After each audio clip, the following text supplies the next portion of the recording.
So yun mga kasang, andito tayo sa farm at ayun, may mga nagtatanong kung paano bang sistema. Tinanong nila ako ngayon, boss, ano nga bang sistema nyo dito sa gantong farming, sa ginagawa nyo. So yun, ikwentuhan ko kayo kung ano yung ginagawa ko, kung paano yung sistema at kung paano yung ginagawa namin dito sa farm. At yun, bigyan ko kayo ng mga tips para doon sa mga bagong magsisimula pa lang na mag-breed at mag-farm ng mga live bearers gaya ng guppies, tsaka mga swordtail at mga mollies. Yun, pare-pares lang yan. So yun mga kasang, no, bago natin pag-usapan ng sistema dito sa farm, dapat malaman nyo muna kung ano yung gusto nyo maging product. Kasi yun ang pinaka-importante talaga. Kasi ako dito, marami akong tubs, marami akong lalagyan. At yung filtration ko hindi naman ganun kagandahan. Yung mga lalagyan natin hindi naman ganun kagandahan. At doon ako bumabase din kung paano ako magpe-presyo ng mga product na may puproduce ko sa mga alagaan ko. So ang target market ko talaga sa paggagapi yung mga hindi naman yung mga low budget, no. So yung ano lang, yung mga medyo kayang bumili pero hindi kaya bumili ng mga show grade na talagang sobrang gaganda.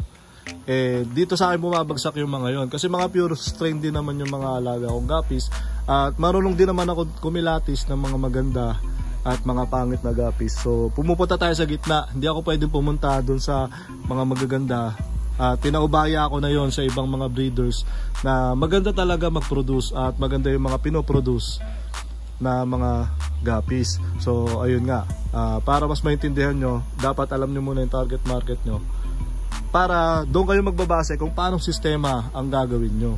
So ako, yung target market ko nga, gaya na sabi ko kanina, yung mga nasa gitna, no, hindi yung mga walang pambili. Nandun pa rin tayo sa mga kailangan mo pa rin gumastos pero hindi naman ganun kamahal.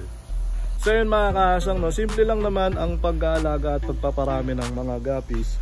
Pero syempre hindi mo pa rin pwedeng pabayaan yan na basta ilalagay mo na lang sa pond at dadami na sila dyan. Hindi naman ganun yun. Kaya nga yun nga sinasabi ko sa inyo, may sistema rin naman. Ako kahit papaano, may sistema kaming ginagawa dito para sa mga alaga namin, para mabilis silang lumaki at para mapalabas namin yung gusto namin palabas yung mga produce na mga isda. Teka lang, nangangati ako.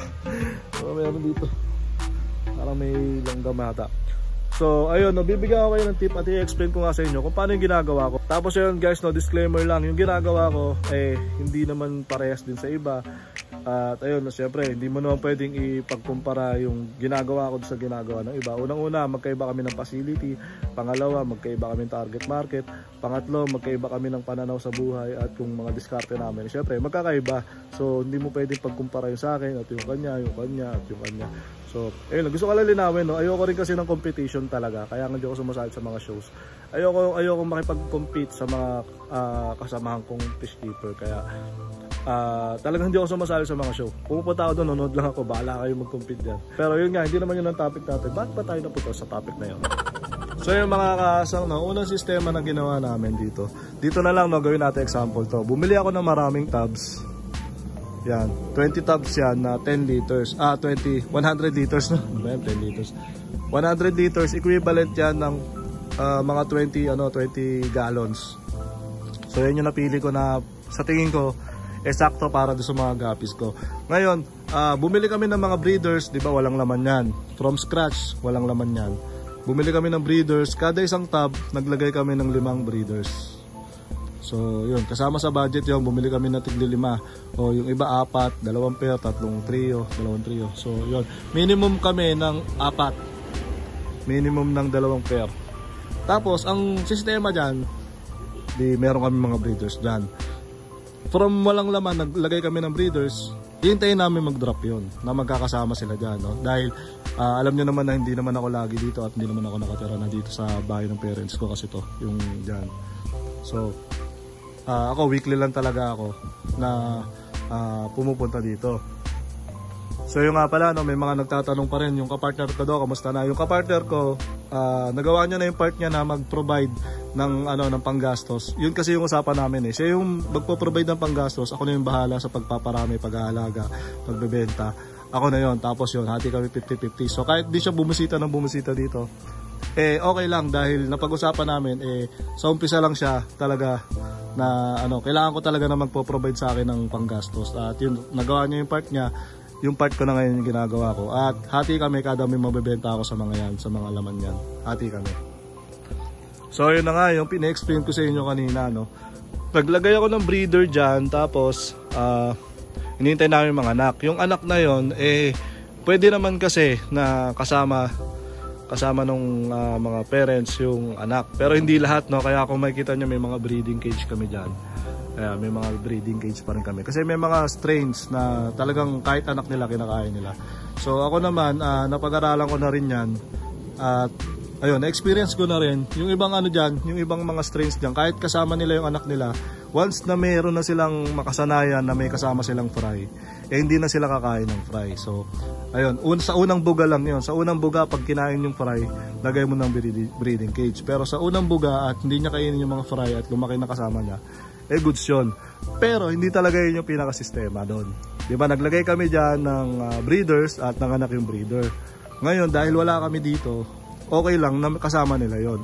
Pero pag punta ko dito at makita ko na may kasama na yung breeder, may kasama na mga fry, hahanap na ako ngayon ng pwede kong paglipatan ng breeder.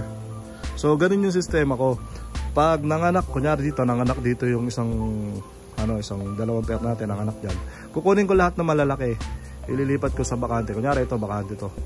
From doon, lalagay ko dito, may iwan yung mga fry doon. Yung mga fry na yon, doon nalalaki yon sa pinaglagyan ko na yon. Ngayon, itong bakante na to, at nilagyan ko ng 4 na doon naman siya magsusunod na mga anak. So example na lang natin, itong tawag dito, koi pea dirt. Koi pea dirt, dito ko nilagay ng anak, nilipat ko doon yung breeder. Tapos lumaki yung mga lumaki dito yung mga anak. Tapos napuno na ng fry yon. Yung mga lumaking anak dyan, nilagay ko dito para mas mabilis lumaki. Nilagay ko sa mas malaking pad. So nabakante ito. Yung mga fry doon, iniwan ko ulit, binalik ko ulit dyan yung koi pea dirt. So mas maganda kasi talaga na nakahiwalay yung male, yung breeders sa mga anak. Pero ang iniisip ko naman kasi dyan, kagaya niya, nakakaproblema kami dito sa butterfly nymph, yung mga anak ng butterfly. Pag ang butterfly kasi dumapo dyan at may fry dyan, pero meron din breeders, pwede nilang protektahan yung maliliit. Kaya pwede nilang kainin yung itlog ng butterfly, di ba? Para hindi na dumami o hindi na lumaki. Ang problema kasi pag yung mga fry lang iniwan mo dyan at walang malaki at nang itlog yung butterfly, hindi nila kayang kainin yun yung itlog o yung nun. Ngayon sila ang kakainin nung nymph. Kaya ang problema, mauubos yung mga yung mga fry nyo. So pwede rin gano'n, pwedeng hindi, pwedeng tama ako, pwedeng mali. Pero sa experience ko, mas gusto ko pa yung kasama talaga nung mga breeders, yung ating mga fry, hanggang sa lumaki na sila. Kagaya nung ginawa ko dito, ilang taon na yan, parang 2 taon na yung mga ko dyan, EBM, kuha na lang ako na malalaki at napupuno. Pero dito medyo iniba ko, nag-testing ako ng iba at yun nga, nililipat-lipat ko yung mga breeders. So yun yung sistema ng pagbe-breed, no? At yun, sistema naman sa pagpapakain. Dahil wala nga ako dito, hindi ko sila mapakain ng mga live food gaya ng BBS tsaka ng mga duck niya. So si Papa naman medyo may edad na rin. At hindi ko na rin para turuan pa na magpakain ng live foods kasi baka mahaselan siya doon. So humanap ako ng pinakamagandang PO1 na pwede kong ipakain sa mga guppies ko. At yun, meron akong gamit na isang brand. At ayun, si Papa kasi medyo busy rin niya, may mga ginagawa rin niya. Busy yan maglinis nitong kotse niya. Nasa bahay may ginagawa rin yan. Ang ginagawa niya, magpapakain siya sa umaga lang. Sa umaga lang, tapos kinabukasan na ulit. Kasi ang na-experience namin dito, pag nagpakain kami sa umaga, pag sa hapon nagpakain ulit kami, may mga natitira pa na pagkain from doon sa umaga. So ibig sabihin hindi nila nauubos. Kaya nga nag-decide kami na isang beses lang pakainin to. At sa tingin ko okay naman, yung growth nila okay naman din. Tumalaki naman silang lahat. At actually nakakabenta na nga ako dyan nakakabenta na ako dyan sa mga isda natin dyan. So sa pagpapakain namin, ang sistema namin once a day lang, every day. Ang gamit namin dito PO1 lang na feeds. Sa maliit, sa malaki parehas lang, puro PO1. Kasi kaya naman kainin na maliliit yun, kaya rin kainin na malalaki yun. na mga guppies, no? Kasi isa lang naman ang ano natin dito, puro guppies lang naman yan. Tsaka may konting swordtail tsaka platy. Sistema naman ng water change, no? Matagal ko na sinabi to noon, hindi kami nagwa-water change ng mga tubig namin dito. At hinihintay na lang namin kung uulan, mas maganda kung uulan at may overflow kami. Kagaya nito, itong pond na to. Pag umulan, puno siya, overflow siya dito. At tatapon dyan yung sobrang tubig. Ayan, daan-daan lang. Daan-daan tatapon yung tubig. So hindi to apaw, hindi makakatalon o makakalabas yung mga isda pag malakas ang ulan. Dito lang lalabas yung tubig niya paunti-unti. So, ayun, hindi kami nagwa-water change pero yung tubig namin malinaw naman. Malinaw naman siya.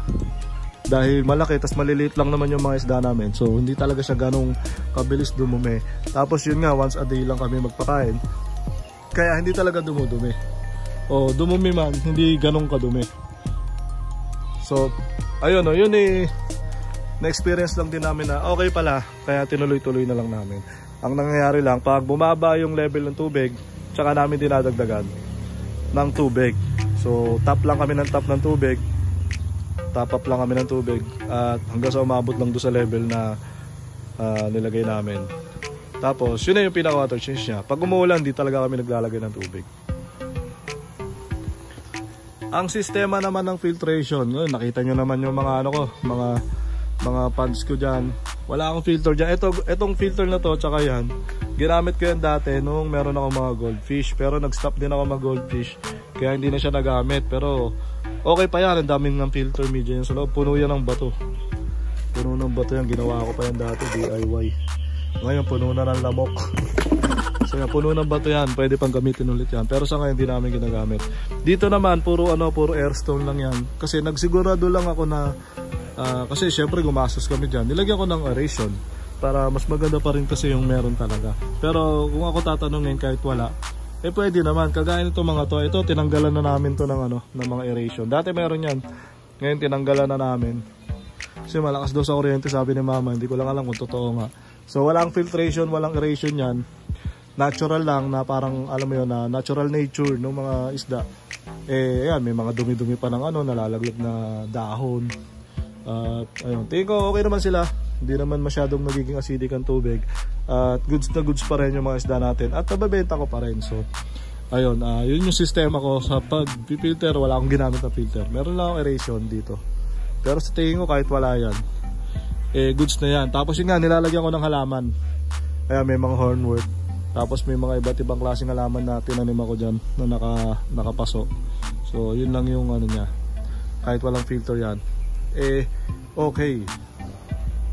So yun mga kasang, alam ko marami pang pwede nyong itanong sa akin at kulang yung mga sinabi ko siguro para masagot lahat ng katanungan nyo. Ayun, message nyo na lang ako o kaya comment na lang kayo sa video na to. Pag-usapan natin kung ano pa yung mga gusto nyo malaman. Kung meron pa kayong gustong malaman sa pag-aalaga ng guppies at kung gusto nyo mag-start ng guppies, kung gusto nyo humingi ng tips personally, pwede kayo mag-message sa akin sa aking page na Hendrix Backyard TV. Tapos ayun, pwede kayong diretso comment na lang dito sa video na to. At ayun, sana may mga natutunan kayo, lalong-lalo na yung mga baguhan dyan. Sana nag-enjoy kayo sa video na to. At yun, medyo hinihingal na ako, kaya tapusin na natin ang video na to. Maraming salamat sa mga nanood. Peace out.